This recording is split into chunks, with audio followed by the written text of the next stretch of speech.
при установке топки на место надо снять, точнее открутить транспортировочные болты.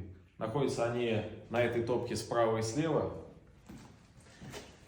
И они обычно обозначаются, что здесь вот написано «Внимание, надо открутить».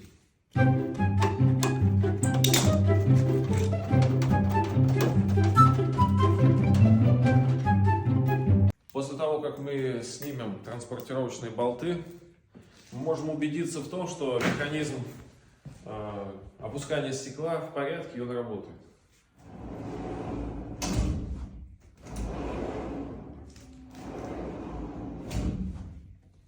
Вот такая вот красота.